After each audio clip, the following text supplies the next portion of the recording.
Hey there, friends. Today is, well, it's Friday, just before midnight, but it's day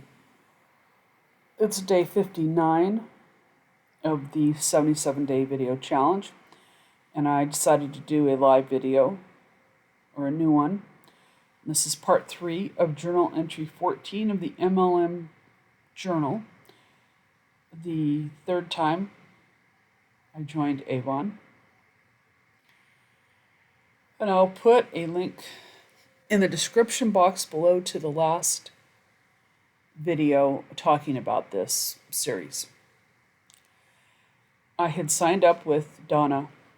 I had told you about the lady who had the yard sales, and I signed up with her because I knew she'd been in Avon for a very long time, probably 20 years maybe. But there were other people in the district who she hung out with who had been in 50 years. There was one lady, Margaret. Oh my God, she was in her mid 80s. And she'd been doing Avon since she was in her 30s. So she'd been doing it 50 years. And she didn't look 85. She looked 60. Because she'd been using the new skincare line of Avon's that entire time. So that was a testament to how good their skincare products were. But all these ladies had either their garage, their barn, some huge room in their house that was all Avon inventory. It was crazy. And my garage, my little single garage, car garage in our duplex in Kirby became my inventory for Avon. Even though they don't require it of you, it's just that you sell more when you have more on hand. And about this time, Avon came out with the leadership program where they were encouraging you to recruit people and build a team. And there was leadership bonuses. If you had like 5 people you had signed up that you were mentoring, there were bonuses. But the most money to be made was from sales. Now, Donna, she paid her mortgage with what she made off Avon. It was only $800 a month. And this was 1997. That's not a lot of money when you think about it. It's all she did was sell Avon. But she was a really good mentor for me. And the sad thing was, after I had only been in 9 months with her, we had this horrid rainstorm that came through here. It was in September 1998. My husband had just got back from his first deployment to Saudi Arabia while our son was learning to walk. And the Salado Creek in San Antonio swelled up, and flash floods were coming over the bridges. And she was coming home from her granddaughter's wedding down in Jordanton and got swept over the Rigsby Road bridge into the Salado Creek. And it was a week before when the water receded, that they found her car, and of course she was dead.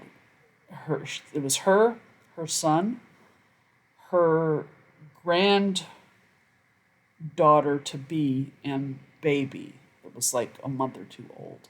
It was so sad, tragic. So I kind of got adopted by the district.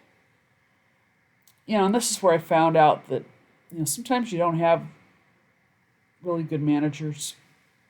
Because the one that we had here, she was a wreck, train wreck.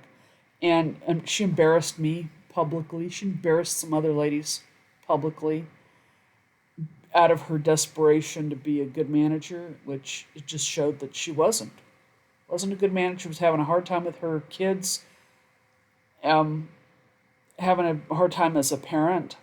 And I think she tried to do the right thing. She wasn't intentionally a bitch, but she just came across that way.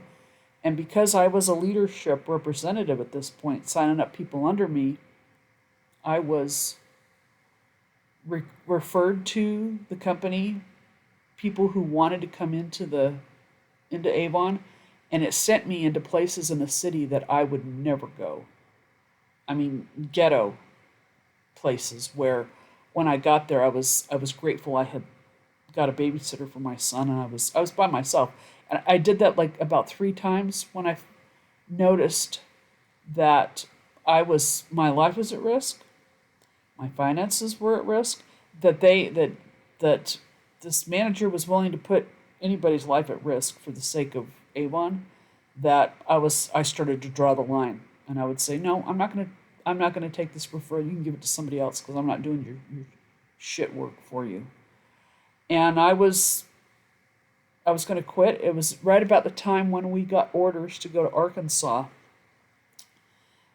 because my husband he was about to be rifted from the Air Force, and that means they make you get out unless you retrain, cross train, because he'd made E5 in supply. So now they're making him retrain in safety in order to stay in, and we had to go to Little Rock Air Force Base for all his training.